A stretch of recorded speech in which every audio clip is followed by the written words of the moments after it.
On page 116, there's a list on the left-hand side of the page. And I know you guys don't look at the lists. I understand that. I didn't tell you you had to look at the lists. But this is an interesting list because this is the list of marine mammals that are found in the Gulf of Mexico. And I don't know about you, but when I look at whales, I always think of places like Alaska or Hawaii, not Florida, okay? Well, we have a whole bunch of whales in Florida. Look at all the whales in the top part. We got a lot of different dolphins too. I don't know about you, but I think of bottlenose dolphins. I don't think of all these different dolphins. And so I wanted to show you what they look like because to me it was very surprising that we have whales, so many whales around Florida, including orca, including killer whales. On here it says false killer whale. What does that We're mean? going to do that because I figured exactly that. And yesterday, I actually sat down this morning at 5 o'clock in the morning and added some of these pictures because yesterday I went right into the whales that were here in Florida. And immediately the oldest kid in the class, because that's a high school, mixed high school, middle school class, oldest kid in the class, raising hands. He goes, "What's a baleen whale?" And I thought, oh, duh. I just jumped right past it. So we're going to do that real quickly. There's two basic types of whales that God created. There are baleen whales, which are frequently called the great whales. And there's only one great whale that's not a baleen whale. Baleen's referring to the baleen that they eat with, and I'm going to explain that to you. Right, the sperm whale is considered one of the great whales. And the great whales were the whales that the whalers would go for because they were huge. And notice the person in the picture for scale. I actually used this picture so that you could see a person compared to these whales to get a feel for size, okay? These are your toothed whales down here. So all whales, if you do the classification system like in biology, kingdom, phylum, class, order, family, genus, species, that's how we classify things. All of these are in cetacea. They're all mammals, which means they have warm blood, they nurse their babies with milk, they have to breathe air, okay? They actually have hair. I know, whales with hair, but they do. And so they're mammals. And then and we're mammals. We're classified as mammals too, and so are horses and dogs and kitties and bunnies and, okay. And then we classify them further into cetacea, which means whales. And then within whales, there's two basic groups. There's the baleen whales, which are called Mysticeti, and that actually means mustache whale because their baleen kind of looks like a mustache. And then the other one is Odontoceti, odont, like an orthodontist. That means toothed whales. So you have baleen whales and you have toothed whales, and this separates the two. Here's your baleen whales, Mysticeti. Here's your Odontoceti, which are your toothed whales. I want you to know the only reason I know this is I wrote a middle school zoology book years ago. It's the only reason I know anything about this at all. I just want you to know that. Once you write a report, you tend to remember things better, don't you? Right? Okay. And a book is just a really long report. Just look at it that way, all right? Anyway, a lot of these whales actually live around Florida. Now, let me just explain, because his question was a good one. He says, what's a baleen? This is what baleen looks like, okay? The baleen actually comes down. Let's see if I can get it. There you go. This is a whale opening his mouth, and the baleen comes down. Each piece is kind of reminiscent of a saber that you'd put a sword in. You guys know what I mean by a saber? Each baleen, if you looked at it, looks something like that. Doesn't that look kind of like a sword sheath? And it has like kind of fibers coming off of it. And the fibers coming off of it look very much like the fibers of a coconut palm tree. You know how when the pieces come off a coconut palm, the tree itself, it's kind of got the stringy fibers? That's what baleen looks like to me. These individual baleen can be 7 feet long, 6 feet long. My sister used to live in Alaska, and she had over her fireplace these two baleen. Okay, and each one was about 6 feet long, and that's what it looked like. And you're not allowed to buy stuff like that, except because they're not allowed to hunt the whales like that, except in Alaska, the native Alaskan people are allowed to still hunt the whales, but they still hunt the whales the way they've always hunted whales, which is in little kayaks. And, the whales have a real fighting chance, if you get my drift, because it's kind of like bow hunting. The animals have a shot. It's not like you're out there hitting them with a machine gun. You know what I'm saying? And so the natives, well, you get the picture. So, whereas the whalers with all the technology is more like hitting them with a machine gun. And that's why it has to be regulated, because they've fished out most of the whales. They've killed most of them, and many of them are very close to being extinct or endangered. They're definitely threatened by, a lot. and that's why I can't show you a baleen. I would love, if it was up to me, I'd have a piece of baleen. And if you go to SeaWorld, they'll show you a piece of baleen because they can do that because they're SeaWorld. But if I had it, it would be illegal. If I had a sea turtle shell, because I've seen a dead sea turtle before, and I said to my husband, I want to take it and show it to the kids. He goes, they will arrest you because they won't know it was dead when you got it. Okay, so it's illegal because they're protected now, and that makes sense. I understand that, but me being a teacher, I always want to have all the stuff to show you. So, but that's what the baleen looks like. And hang on just a sec, Garrison. When a baleen whale feeds, they feed on little tiny pieces of little shrimp and stuff like that. Here, the baleen whale, all right, it has 2 holes on the top of its head. Toothed whale has 1, what they breathe through. And when the baleen whale opens his mouth, he will drop. Notice he doesn't look as furry as this guy does he? When they open their mouth, they will swim through a bunch of little shrimp and stuff like that and get a bunch of water in their mouth. And then they will shut their mouth with their baleen down. And it's kind of like what your mother tells you never to do when you're in the pool, which is put water in your mouth and squirt it through your teeth at people. You know how that's rude? And mom's told you that? Well, that's what the whales do. Their mom didn't tell them that. That's actually how they eat. So they get the water in their mouth, they go like this, and then they squirt the water back out of their mouth, and the shrimp gets stuck on the back of the baleen, and then they take their humongous tongue, I mean their tongue is like half the size of this room, and they wipe it across the back of the baleen, and then they swallow. And that's how baleen whales eat. So, pretty interesting if you think about it, right? Whereas a toothed whale, like a dolphin, eats fish and things like that, and that's what they have their teeth for. Orca, killer whale, they'll eat seals and things, so they have teeth for that purpose. Yes, sir? I don't remember exactly who, but they used to kill some whales by getting on a boat, the edge of the boat, coming up to the whale, getting on the boat, coming to the whale, jump off it with this giant spear thing, just stab him in the back. Well, that's how they did it. They used to do that even in Moby Dick. They used to go in little boats, and then they would harpoon the whales, and then they'd have to do several of them to pull them in because they were in boats much smaller than the whales. Well, when people whaled that way, I don't think they'd ever wiped out the whales because you could get wiped out with an animal that size trying to save itself and you're harpooning the whale. You get my drift? So there were a lot of whalers lost, and they were able to take some whales, but not too many.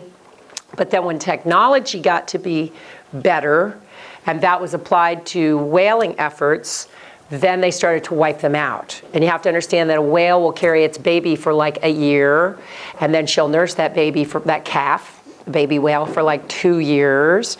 So that means that if every time they kill a whale and it takes 4 or 5 years to replace that whale, they weren't waiting 4 or 5 years. They were going back in every year, and every year they were taking more and more whales because their technology was getting better and their ships were getting better. And let's be honest, money is the root of all sorts of evil from what the scripture tells us. And as people got greedy and were trying to make more money, they didn't care what they had to do to get the whales. And people can get very unethical when it comes to money. And whales are very family oriented. So they figured out that if they wounded a whale, that the whole family would gather around the whale to protect it. And then they could wipe out the whole family.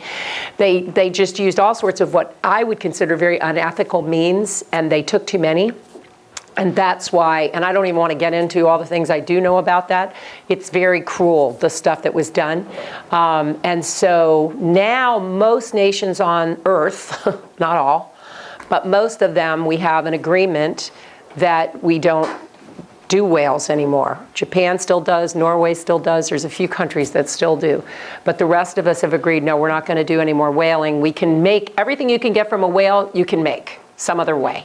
Yeah, can't you make oil from it? Well, the sperm whale, they almost wiped out this one because in its head, it's got a chemical called, spermaceti, is what the oil's called, and they used it, I think it was a very clean oil so they could use it for lamps and stuff like that back before we had electric lights.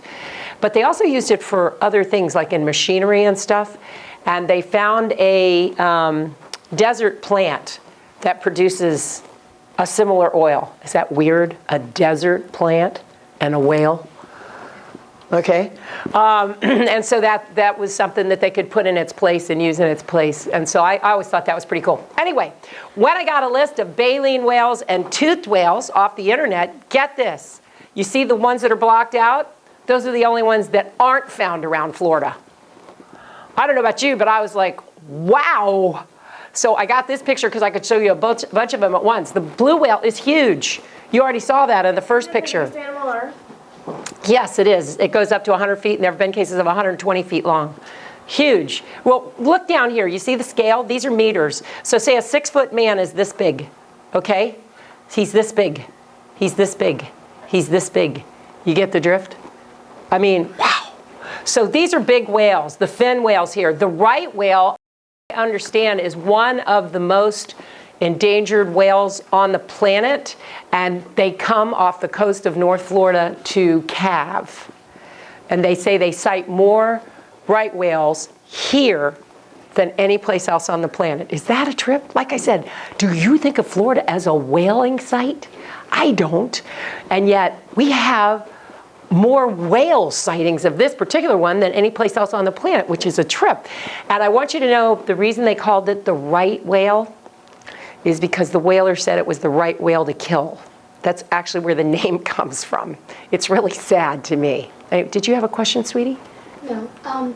We were at the beach, and then we saw on the news that there was a dead whale that, beached itself? On the shore. Yeah, it's called beaching. They beach themselves. Because it got, attacked by sharks or something, but, oh. The news was all there, and, people were interviewing everyone, but, it smelled terrible. Yeah. And it was just, they had to get, a big crane just to, get it out, and it was really Yeah. Did you see it? Yeah, we went. You went down, yeah, okay. His whole job was, Yeah, that's a shame. Yeah. It was probably already sick, because you wouldn't expect that to be able to happen otherwise.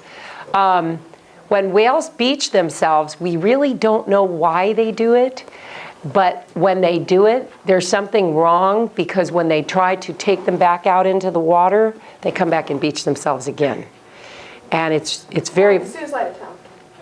Yes, but frequently it'll be a whole family of whales that'll beach themselves, and they can't figure out what's wrong, and they try to get them to go back out, and then they turn right around and come back in. So we don't know what's affecting them that causes them to do that. And I want you to understand, whales are extremely familial. And let's do the orca for just a minute, which is here, your killer whale. I just want to give you an idea. Orca, a family of whales is called, does anybody know what it's called? Family of whales? A pod, very good, a pod. And so the family of whales is called a pod, and in the orca, they actually are maternal pods. That means they stay with their mother. They don't stay with their father, they stay with their mother. And the whole pod is based upon the female clan, the mother, the aunts, everybody, they're based on that. The males stay with them, but this is so interesting. Okay, first off, they talk to each other, and they have different dialects. And you can tell which pod one of the orca belong to because their dialects are different. Now, what's a dialect? Well, if you're from North Georgia, you might talk like this. And if you're from Alabama, then you might talk more like this. But if you're from New York, then you talk more like, Biwa, that's how my kid used to say it. And we used to say, you sound like you're from Brooklyn. Anyway, those are dialects. Okay, dialects are slight differences in how you sound when you speak the same language. Well, orca actually have different dialects depending on which family they're from, so that if a whale goes with another pod, they'll actually sound different to the whole pod, which I think is amazing, that number one. Number two, they stay with their mother, but when it's time to make baby whales, somehow they know it's not safe to have the brother interbreed with their own females, so they trade males during the breeding season. They send them to the other pod, and then they go home to their home pod afterwards. How do they know that? Do you see what I'm saying? I mean, is that amazing? Or I think it's amazing. It's mind-bending how complicated their lives are, and that their family structure is so complicated. So that's just the orca. So these whales live in family groups, and they're very complex family groups. The toothed whales are the ones with echolocation, where they can, like a dolphin does, where they can send out a sound and get back the information in their head, like a bat, okay? You know what I'm talking about, echolocation. And you've heard of a dolphin, right? Well, underwater, they can send those out and they can tell what's coming back. But you know what? SeaWorld, they told us that not only they can tell where it is and what size it is, but they can put two fish that are exactly the same size behind a screen, and Orca can tell which fish is which, because it'll pick its favorite fish to eat, even though they're the same size. How about that noise? So they're almost like seeing with their sound. It's incredible what they're able to do. Anyway, all of these whales are found around Florida, and let me just show you a couple of these. Now I'm going down the list, basically. The Blaine's beaked whale, a person would be about this size next to the Blaine's beaked whale. I don't know about you, but he's got a funny looking face to me. It's like a dolphin's face. Well, it's kind of a strange dolphin. It's kind of a face only a mommy could love once again. That's your blue whale, just to give you a real picture of one. This is a sei whale and a bride's whale. Once again, these are large whales. People would be about, this big. Okay, so these are some large whales. Those are the Cuvier's beaked whales. Now, I don't know about you, but that face you could put on a stuffed animal. Okay, is that a cute face or what? I bet they do make stuffed animals out of this type of whale. So that's a cute whale. And these whales these are toothed whales. That is a dwarf sperm whale. And I got the picture with the person in it to give you a feel. A regular sperm whale is huge. It's one of the great whales. This is a dwarf sperm whale, so they're not very big. And once again, So big, and their bottom jaw is so tiny. well, that's how an actual sperm whale looks. That's why it's called a dwarf. You know what this is? It's like the regular sperm whale is a Great Dane, and this is the Chihuahua. Okay, you know how they kind of look similar in ways, but woohoo and right? Okay, so this is like the Chihuahua.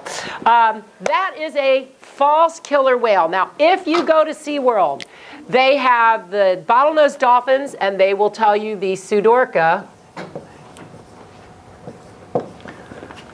are performing with the bottlenose dolphin. Pseudo means fake. Orca is a killer whale. Pseudorca is a false killer whale. You can go, this is actually a picture from SeaWorld. Actually, that one died, I think. Did it? Yeah, they got two, last time we went, they have babies, two babies that they were training, they're called killer whales. They haven't been in the show, but the one that they had for the longest time did die. Aw, that's a shame. I guess from old age, because they'd been performing there for a while. Yeah, and Silicum died too, did you hear that? Who did? Silicum? What's that? Silicum is the killer whale, the largest killer whale in captivity. Oh, no. Died in January. Oh. Broke my heart. Yeah, that's hard. That is hard. Anyway, okay, so that's a Pseudorca, or a false killer whale, in case you were wondering. Those are fin whales. Once again, there's a person in the picture for scale so that you could get a feel for the size. That's a calf. A baby whale is called a calf. It's called calving when they have them. Yes? I like the fin whale, it's like the bottom jaw, like shape. Let's do that. This is a rorqual. Right, a rorqual whale. Let's go back for a minute so I can show you that. That's good. Kind of like a Can you see the lines here on the fin whale? Okay, this one actually has them too. Those are called rorquals. I don't know who came up with this name. Doesn't it like spread out?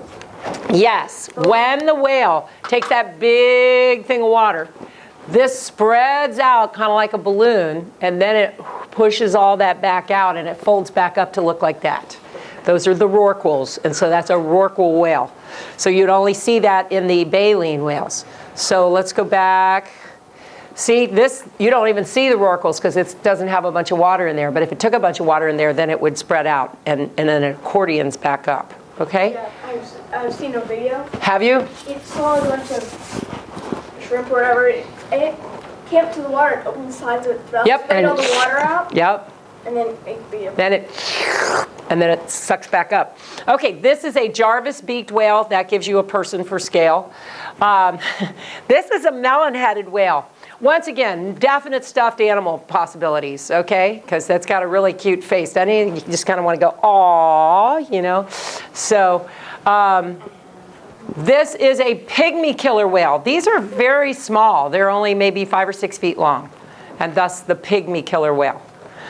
And then and the orca was on that original picture, so I didn't get more pictures of that. And apparently there's a lot of orcas in the killer whales in the Gulf of Mexico.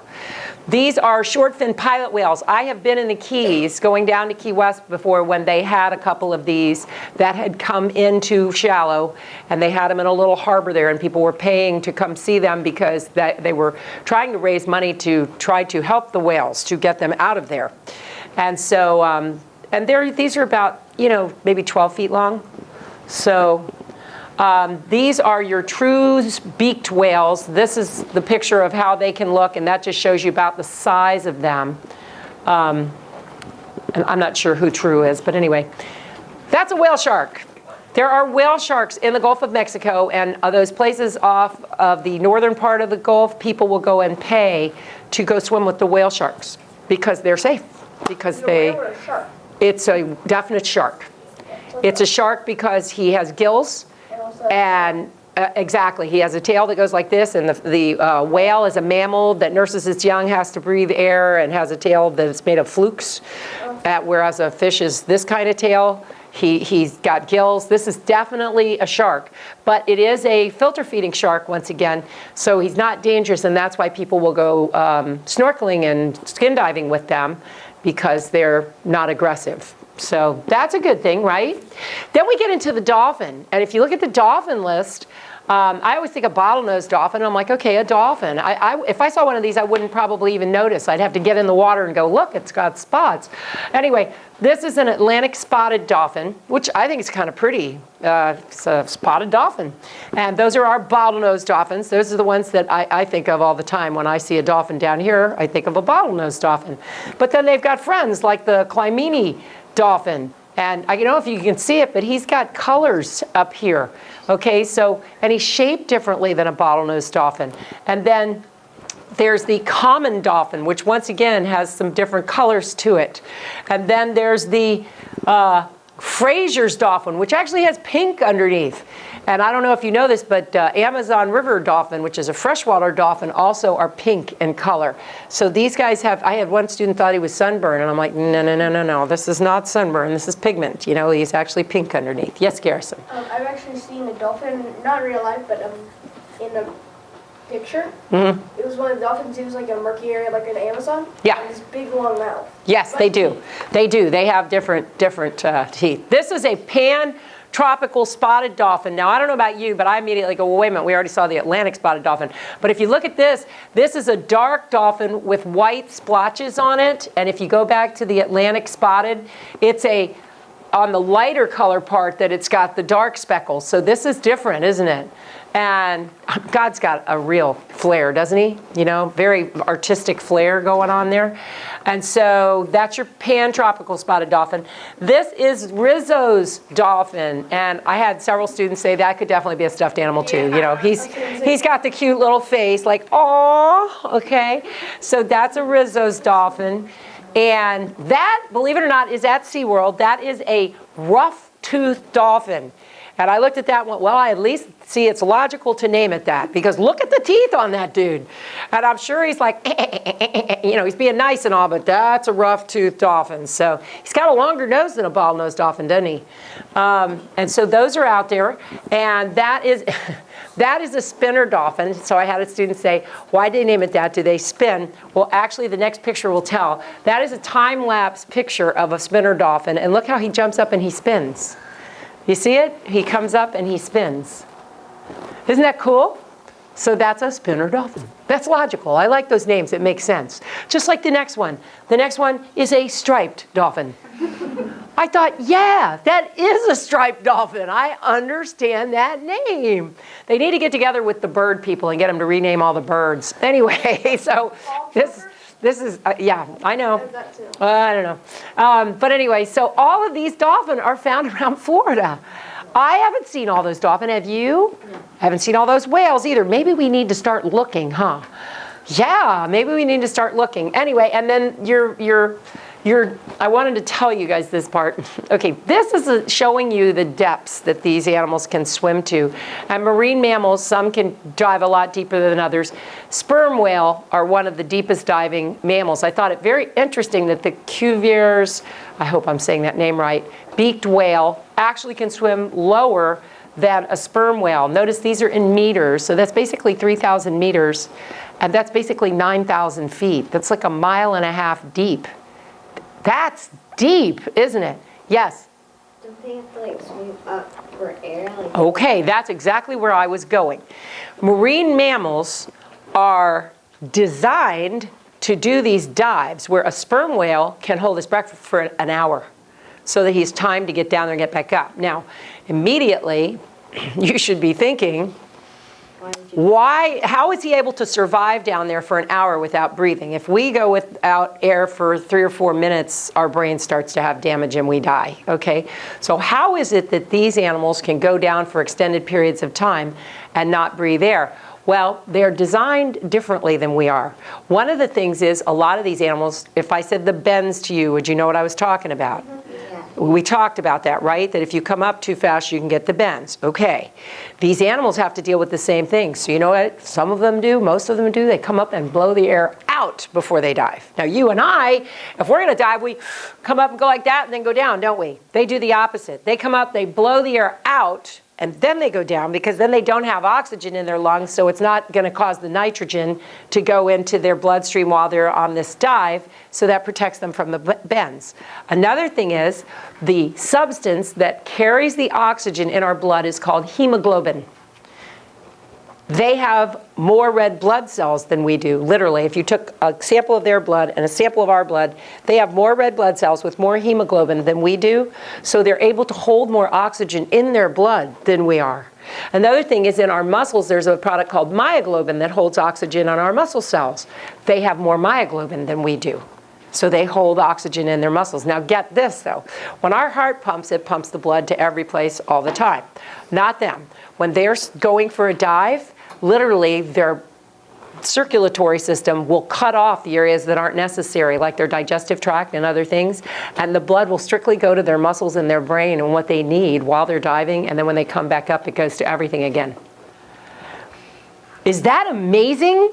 When you look at these design features, and I think it was a seal, and it may be the elephant seal, that when he dives, one of the seals, the rib cage collapses when he goes down to make sure there's no air, so that there's nothing to cause the bends or any problems when he's down there. Think about that. Now, I tell you all that because as a Christian and a creationist, I look at that and go, wow, Lord, look at all the different ways you made it so those critters could go down there and hold their breath that long, right? And they could still go down and fish or whatever they needed to do while they're holding their breath that long. But an evolutionist will want us to believe that whales actually came from some kind of land animal that decided to hang out in the water until he developed water-like characteristics, and that's where whales came from. That's what the evolutionists want us to believe. So how the top would be called a ambulaceti, Jacob. They call it an ambulaceti, but it's somebody's, there's ambulaceti right here. Ambula means walking, seti means whale. It's a walking whale. That's what the name actually means.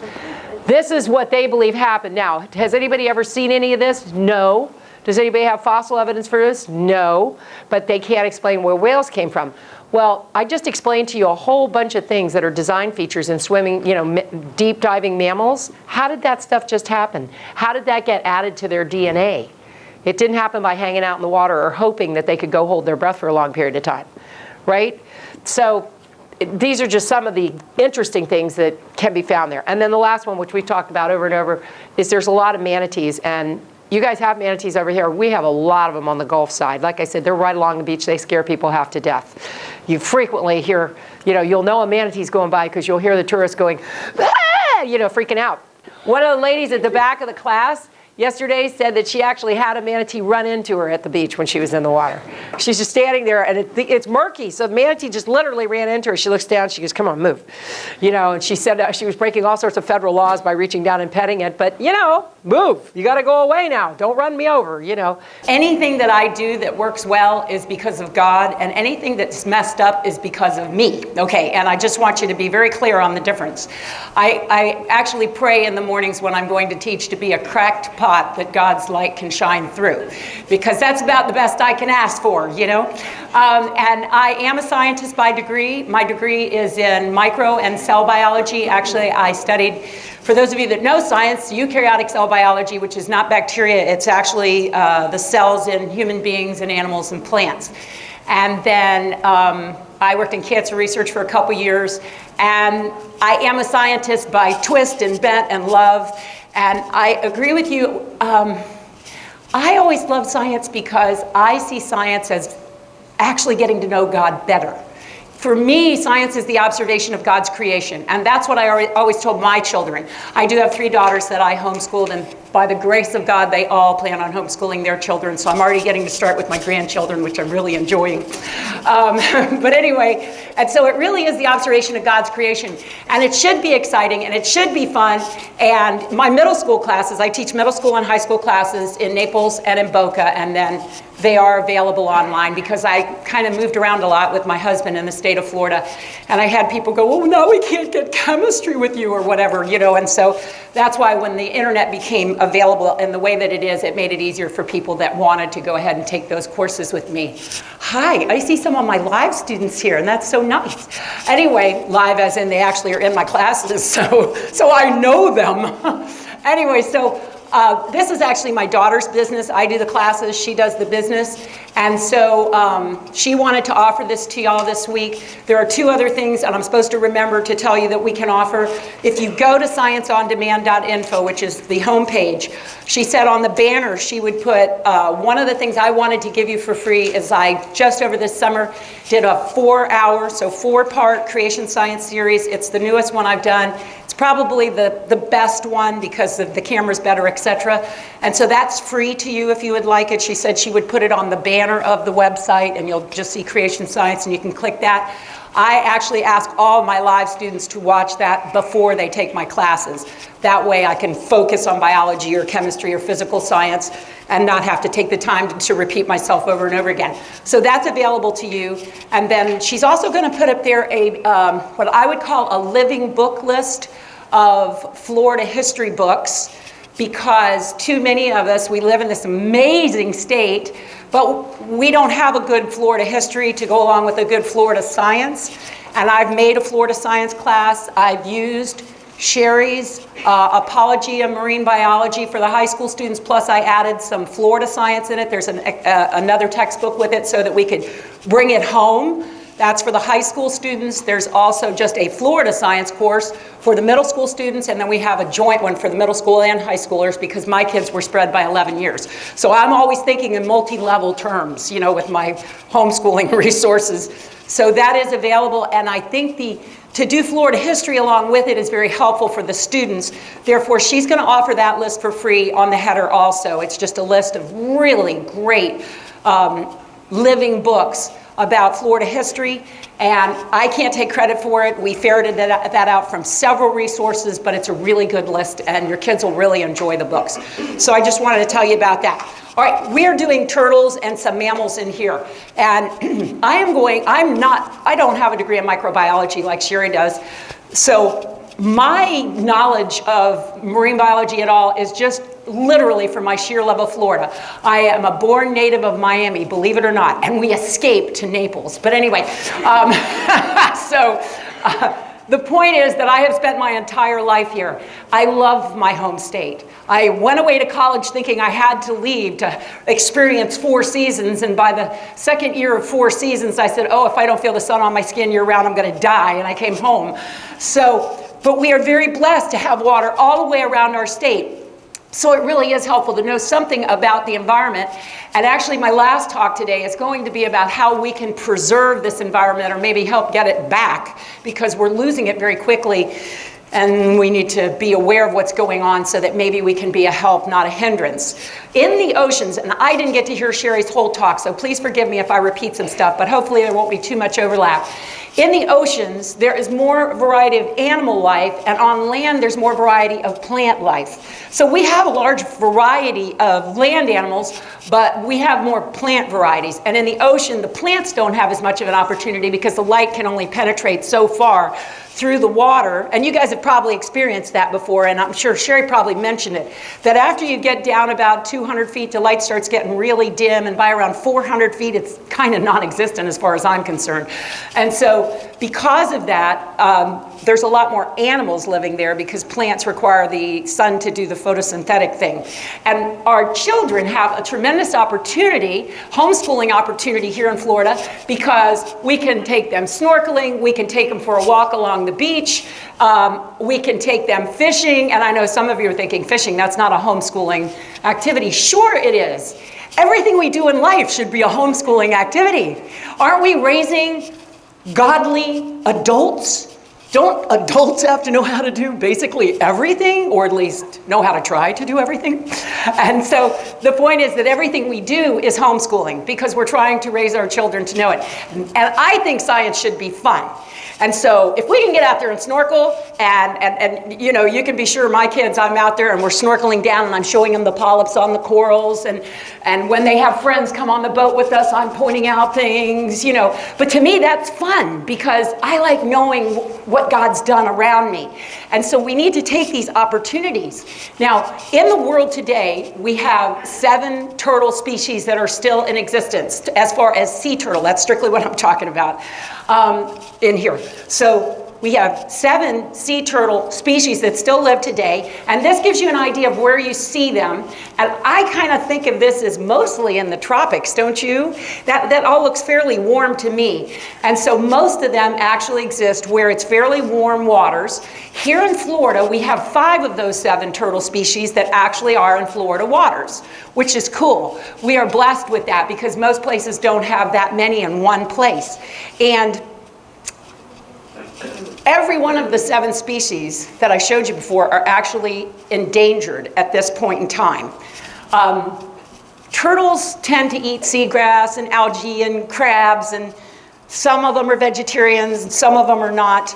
All of them migrate. They all migrate from where they were hatched to where they eat or forage. And then they'll come back to where they were hatched to reproduce. So they all do a migration. Some it's a short migration, some it's up to 1,500 miles in one direction.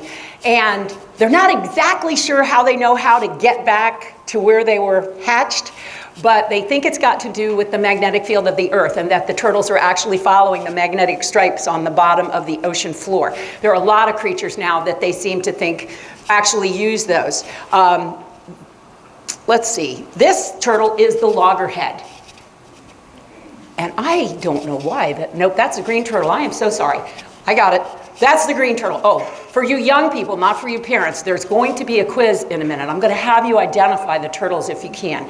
And I'm not telling you I can do it either, but it sounded fun.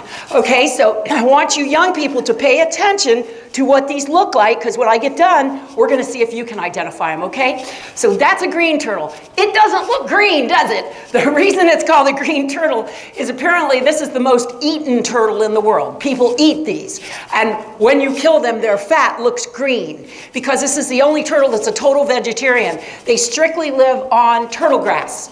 And so that's why they think their fat is green, but that's why it's called a green turtle. Now, I'm going to be honest with you. I don't see a real distinguishing feature there, but some of you young people are much sharper than I am, and I know that for a fact. So that's a green turtle. Try to hang on to that, okay? The next one that's in Florida waters is the Atlantic Ridley. And there are 3 types of Ridleys I've noticed that are listed, but the one that lives in Florida is the Atlantic Ridley. This is the rarest turtle on the planet. And they live here. They only get about 100 pounds, so they're not a big turtle. And they eat shellfish and jellyfish and fish, but they live along the Big Bend of Florida. Now, I'm just going to ask, how many of you actually know what I'm talking about when I say the Big Bend of Florida? Oh, 3 hands. Wow. Okay, so let me educate you on your home state. How's that? Here is the Big Bend. You see it? And so that's literally referred to by scientists as the Big Bend because this region has a lot of different marine ecosystems than other places. And so that particular turtle actually reproduces in the Big Bend area. If I mention Florida Bay to you later, right here is Florida Bay. It's between the 10,000 islands and the Keys is Florida Bay. It's actually, from what I understand, one of the most proficient shark nurseries in the world, which doesn't make me want to run out and jump in the water, but anyway. This is a hawksbill. Now this one, guys, I think you're going to be able to pick out. And you know why? Not only does he have a bit of a hawksbill, but look at the dramatic colors on this turtle. Not only are they browns, but if you saw him in real life, he's got gold flecks in his shell. I mean, now can God paint or what? Okay, this thing's gorgeous. And it's actually to its great disadvantage because they've killed these turtles off literally to use their shells for women's combs and other types of toiletries that are real pretty and pins and stuff like that because their shell is so beautiful. So they too are endangered. These guys can actually climb over corals and rocks and stuff to get to beaches that the other turtles can't nest on. So that means even if there's rocks on a beach, if there's a sand behind it, you have to be careful because these turtles actually might be nesting there. But that's the hawksbill. And then we have the largest turtle that's still alive on the planet today, and that's the leatherback turtle. And I've seen these guys out there when we've been in the Keys and stuff like that. So they're around. These guys get up to almost 9 feet long. This is a big turtle. And they weigh over 1,500 pounds in some cases. So that's almost a ton. So these are some really big turtles. Now, the reason that they call these leatherbacks is because other turtles, land turtles and other sea turtles have, except for soft-shell turtles, have their backbone is actually in their shell, the carapace, which is the top part of the turtle shell. So if you find a dead turtle and you pick up the shell, you'll actually see its vertebrae attached to the back of the shell. Well, leatherbacks aren't like that. Leatherbacks, they actually have a skin and then a separate shell. And that's actually why they name them leatherbacks, because they're the only one that actually has a back, not just a shell on its back. Now, I told you these are the largest turtles still alive today, but in the past, there was Archelon, I think that's how you say its name, and they actually found the fossil of this humongous turtle, sea turtle, in one of the Dakotas, I think it was South Dakota, and then it was sold to a museum in Vienna, Austria, where it still remains to this day, but it's very, very famous because it is the largest turtle fossil that's been found. Pretty cool, actually. These guys like to eat, the leatherbacks like to eat jellyfish, and they particularly like to eat man-o-wars, which I don't know about you, but I'm like, oh, please, eat more man-o-wars, you know? Go ahead, eat the jellies, too, that works. So I like the leatherbacks. And young people, I think they're the easiest ones to pick out. I can even identify these even in the water. I know I have problems with those kind of things, but I can even do those. This is a loggerhead. Now, this morning, I walk every morning, and I walked this morning, and I went that way. I'm not sure exactly which direction it was, but it was that way when I went out. And I went about a mile down, and there is a dead loggerhead turtle on the beach. And he probably weighs about 300 pounds, and those of you that know me know I had to go look at him, and then I prayed and said to the Lord, I'm really sorry this little critter had to die, Lord, because that just bugs me. But it's the red tide, and I wondered if maybe she had been able to lay her eggs before she died. And then the way my mind works, I'm going, wow, I wonder if that affects the eggs. But anyway, you know, if they'll be born or if the red tide's going to affect them. I don't know. But thank you, Jesus, it's gone now, at least. But there's a lot, you guys know that we already had a 26-foot whale shark that was washed up and killed from this red tide and all. So I'm sorry that the loggerhead's there, but in all honesty, if you guys want to see one close up, take a walk down the beach a mile that way, okay? Anyway, don't get too close because it's been there at least a day or so. But these guys get between 300 and 400 pounds. These are actually the most populous, the ones you're going to see the most of, the loggerheads, in Florida. And we have over 50,000 nesting sites of loggerheads in Florida, which is pretty good when you think about it. But they are still endangered.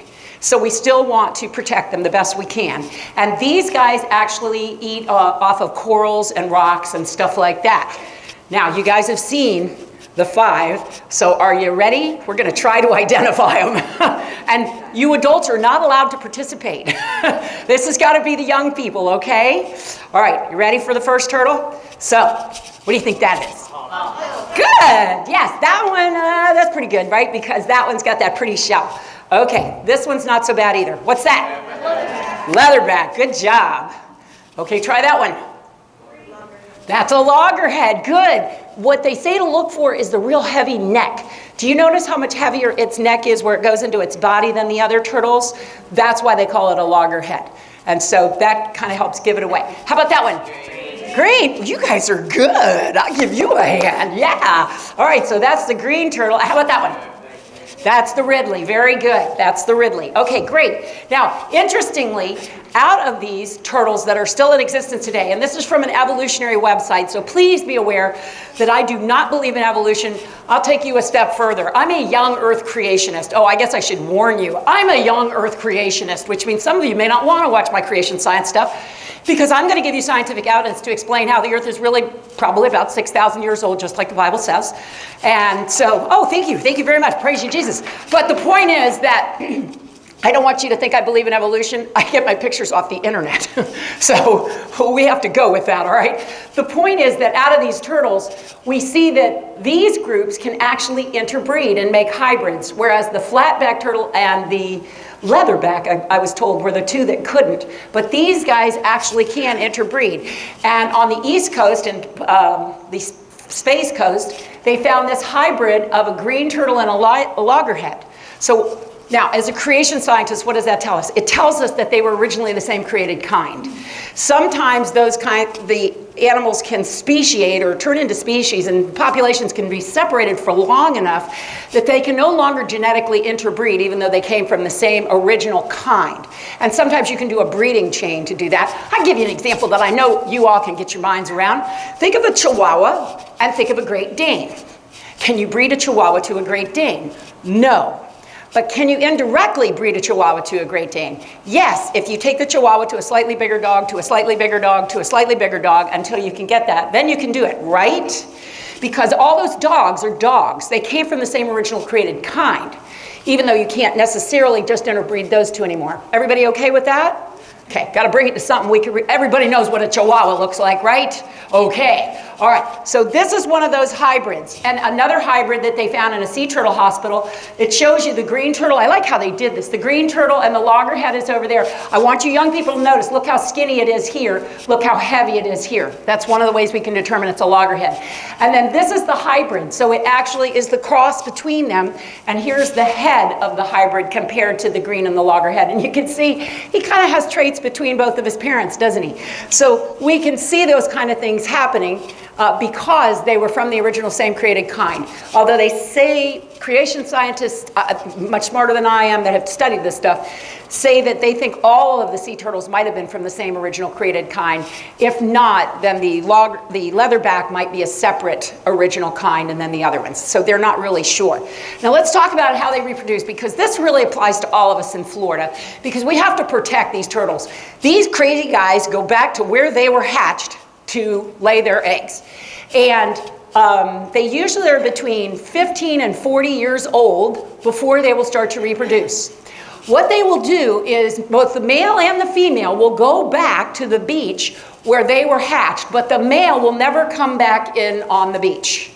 So the male, from the time he hatches and he hits the water, he will never touch the land again. And so immediately my mind went to, I would be so tired. So I looked up a picture for you of a turtle sleeping, okay? Because I'm thinking, what do those poor male turtles do? So they can go to the bottom and sleep. And I have actually seen pictures of turtles with their head under one of their flippers floating around. So they'll sleep like, and they're cute, they're almost like otters. So they'll sleep like that also. They'll just hook their flipper over their eyes and they'll float around. Some of them will lay on the bottom, but they do rest. Anyway, they'll breed off of the beach that they were hatched at, and then the female comes in, the male doesn't come back in. She comes in, and I don't know why this picture's in the daytime, probably so they could get a good picture, but she comes in at night. She doesn't come in the daytime, and she usually, unless something's very wrong, and then she will start to lay her eggs. The eggs are little and round, and they will lay between 100 and 200 eggs every time they come in to lay. And they might lay multiple times in a particular season. So that after she lays, she would just go back out for a little while, and then she'd come in again when she was ready and have more eggs. Those eggs are buried, and when she buries them, she tries her best to throw sand everywhere so that nobody can see where her nest was. We can see where the nest was, can't you? We can see the turtle tracks going down the beach. But the idea of Mama Turtle is to cover the tracks so that she's hiding her babies the best she can. And then she heads back out off the beach into the water again. And once again, you can kind of see her tracks as she goes. Now, it's usually about 60 days later. And I found that gestation period a little interesting. Gestation being for mammals as long as you're pregnant, okay? Because that's a gestation period of a kitten or a cat, and that's the gestation period of a dog, 60 days. So I thought that was rather interesting. But the literature that I read said that takes them 60 days approximately, depending on the heat of the sun. And this part I think is really cool. The ones in the hotter part of the nest, so I guess in the upper part of the nest, are males. The ones in the lower part of the nest are females. And then some of the homeschool kids that I've worked with have told me chickens are the same way. So apparently, isn't that weird? They didn't know that stuff when I was in school. My students actually educate me very well. They're good kids. Anyway, and so these guys actually are determined, their sex, by whatever the temperature is in the nest where they are. So then they'll come out, see the really long little flippers on the babies?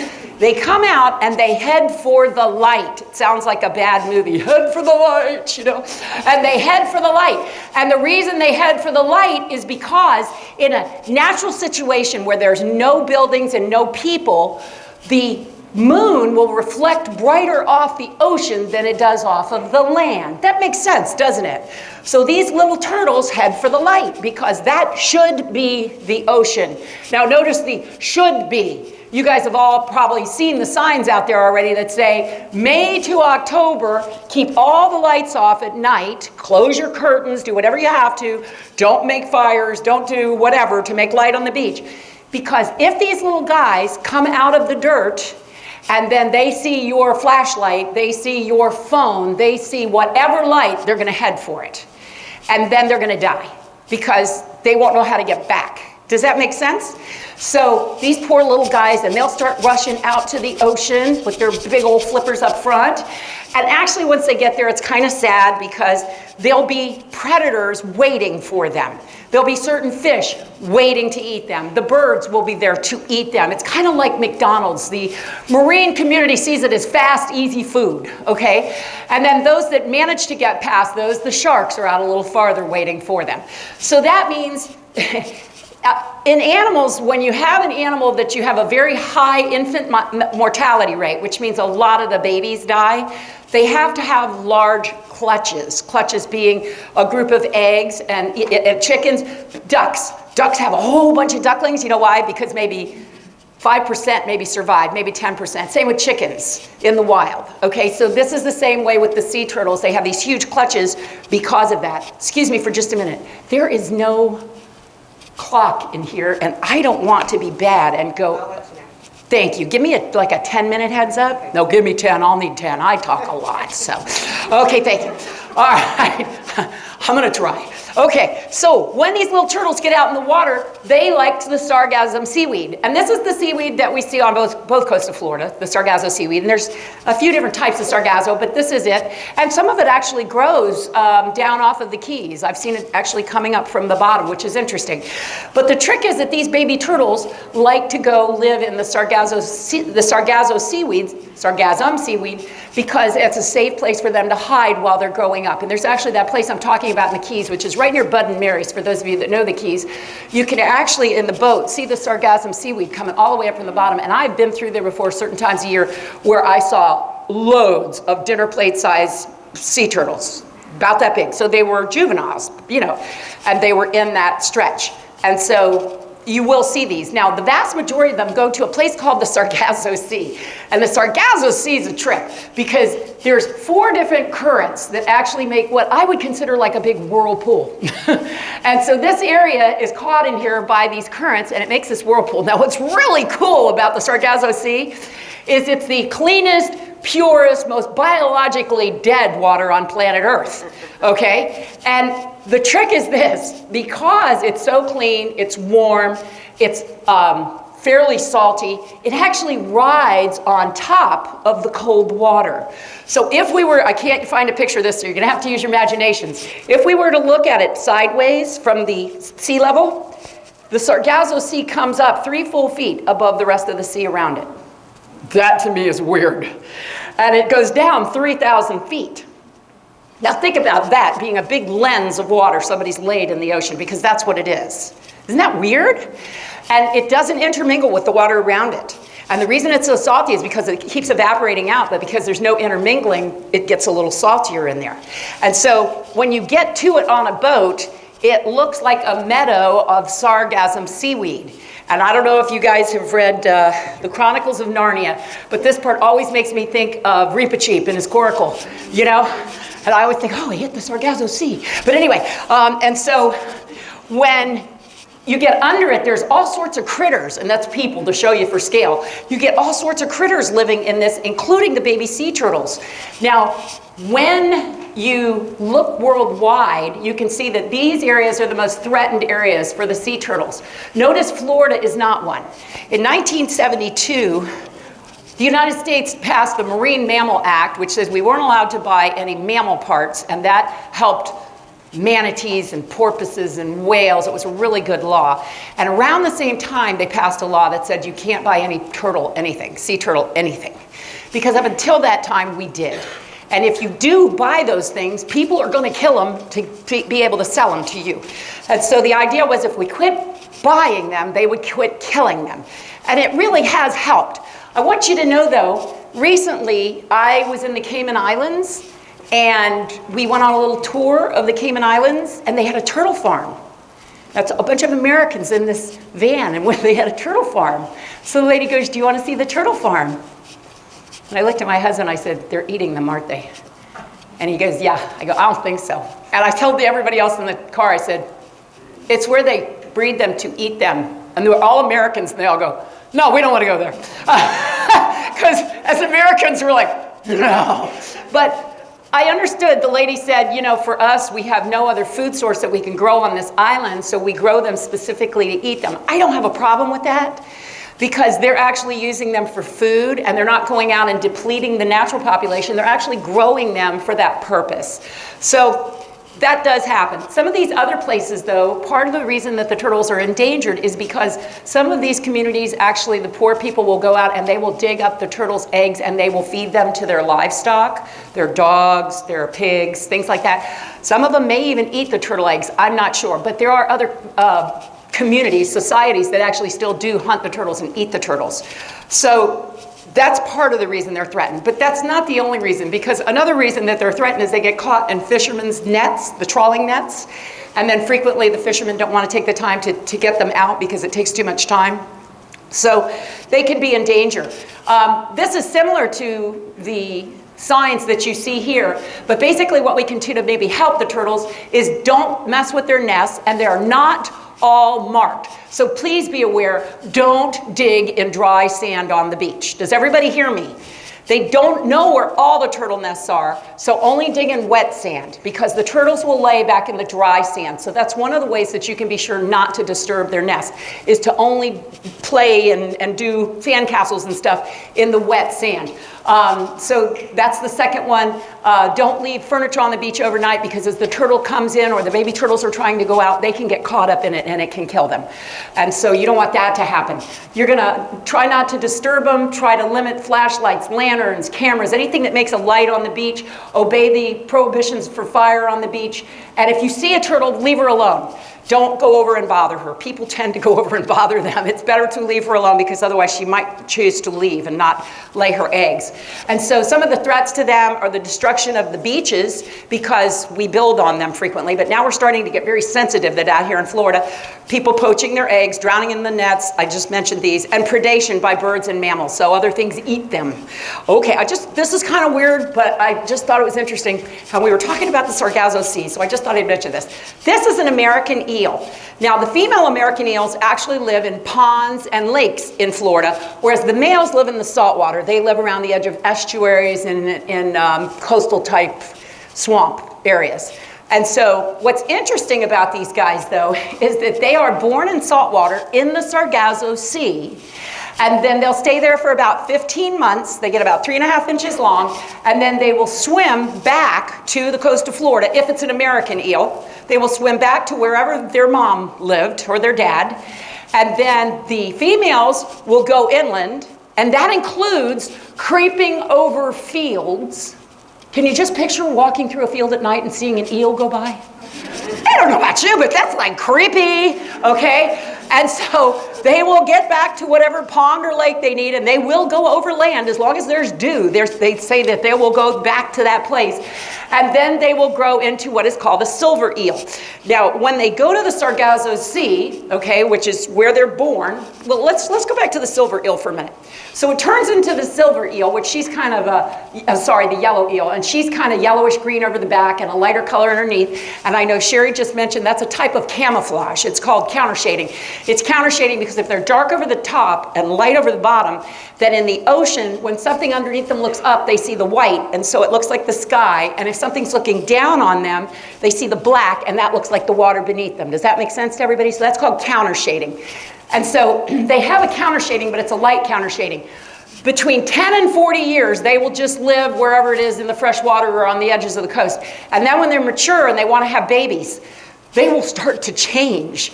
Literally, their eyes will get bigger, their skull gets thicker, their air bladder changes, their mucus layer changes. They look like a different eel.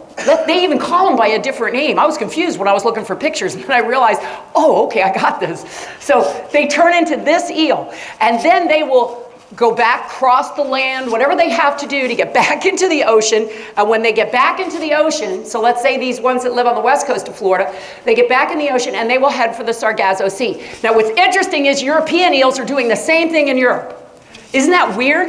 And they too will come to the Sargasso Sea to lay their eggs. Once they lay their eggs, they die. It's like a salmon. Once they lay their eggs, they die.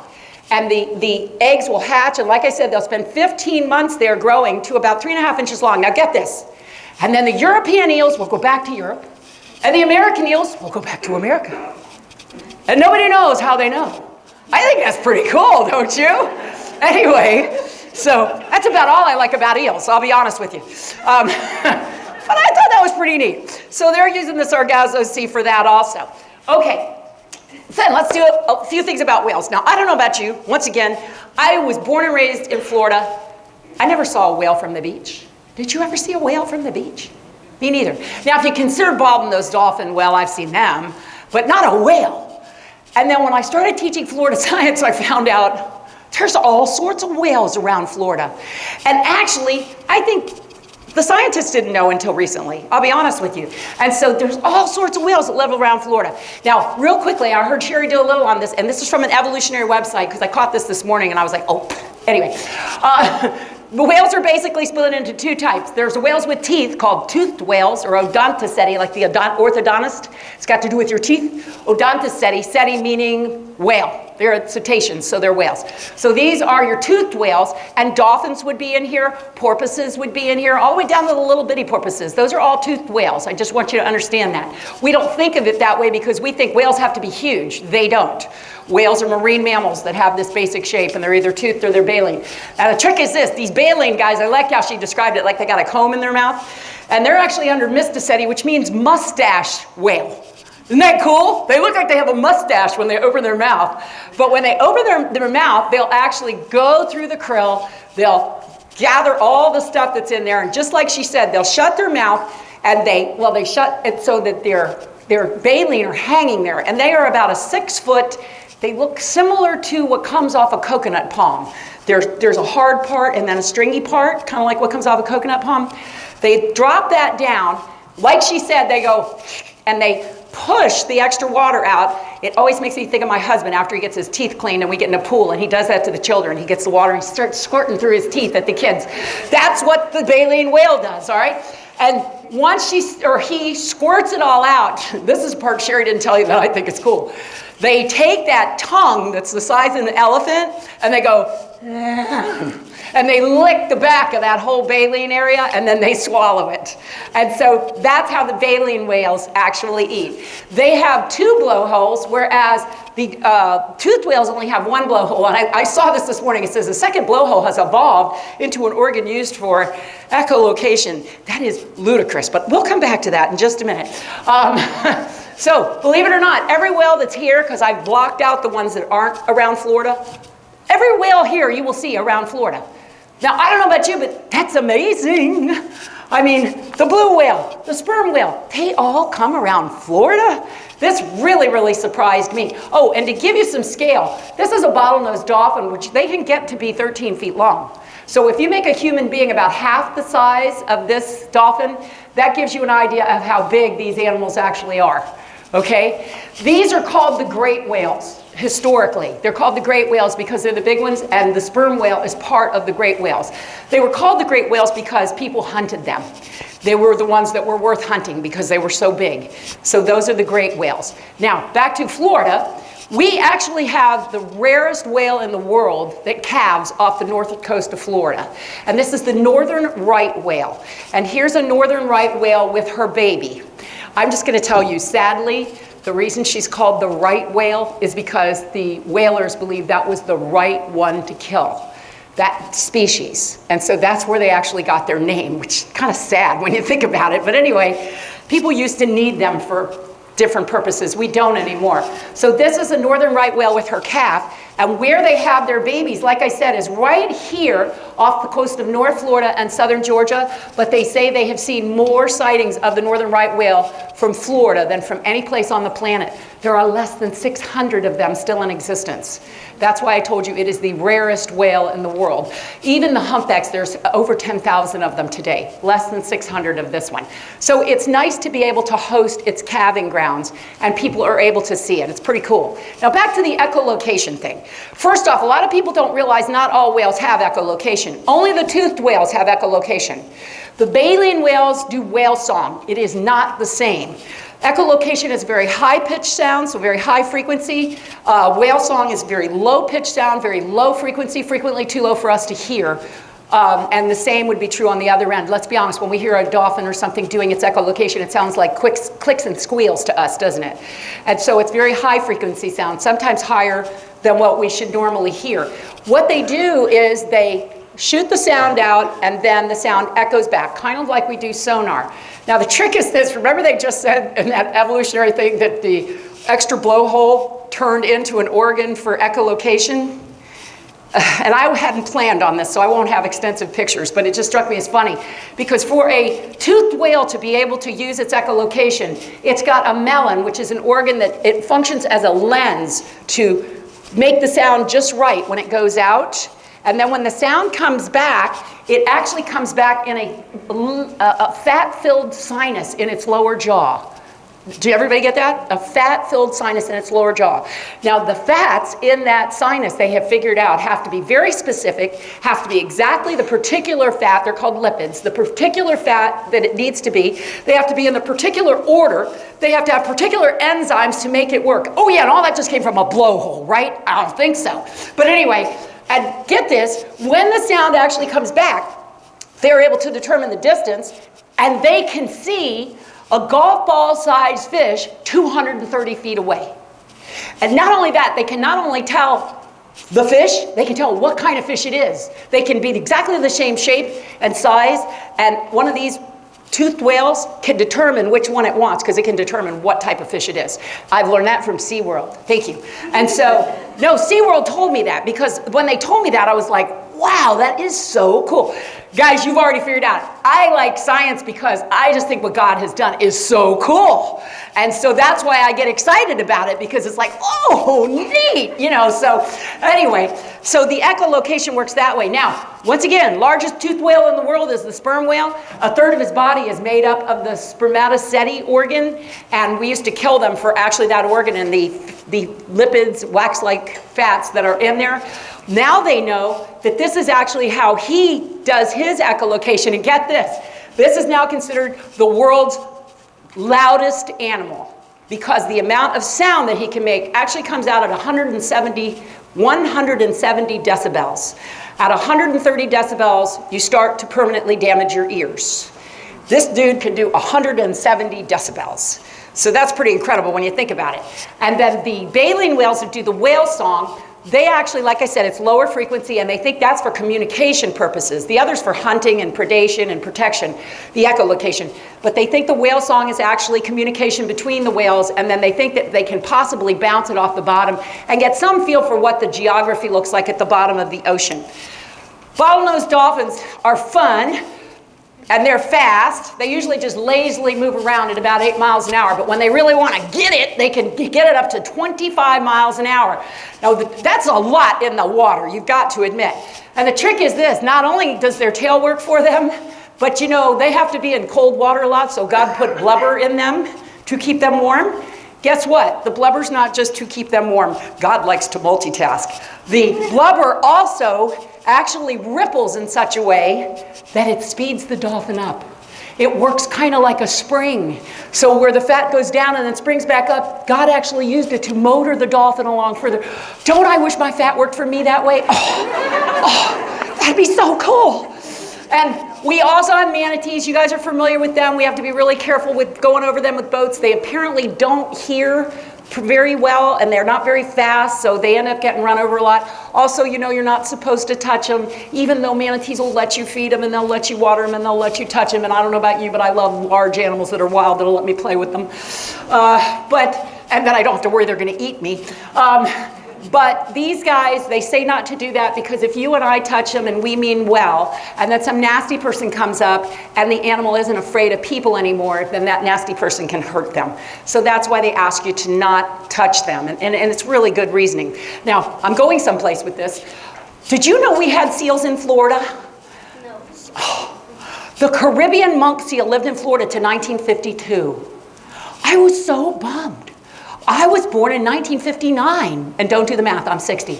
But the point is, well, almost, not quite. The point is, I missed the seals. Wouldn't it be cool to go to the beach and see a seal? Yeah. Anyway, there used to be seals, but the reason I brought that up is this, and I want to finish with this. Marine mammals, the evolutionists want us to believe that they came from land mammals that went back into the ocean. That's hard to believe when you know anything about their diving capacities.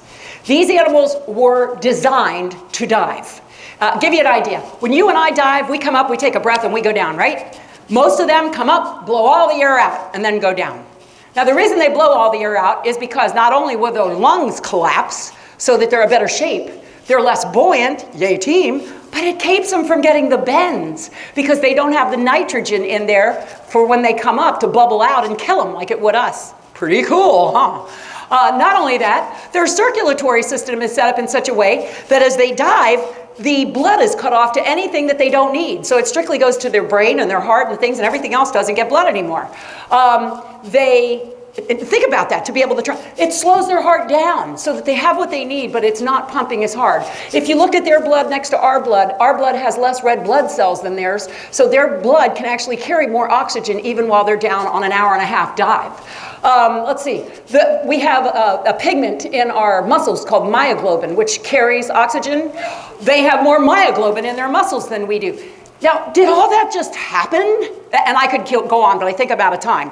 So the point is, all of these really cool things, and sea turtles' lungs collapse too. They blow it out. And guys, when we take a breath, we only empty 30% of our lungs. When a whale takes a breath, it takes less than a second, and they empty 90% of the air in their lungs. They're totally designed for what they do, aren't they? Okay, so I am going to end there.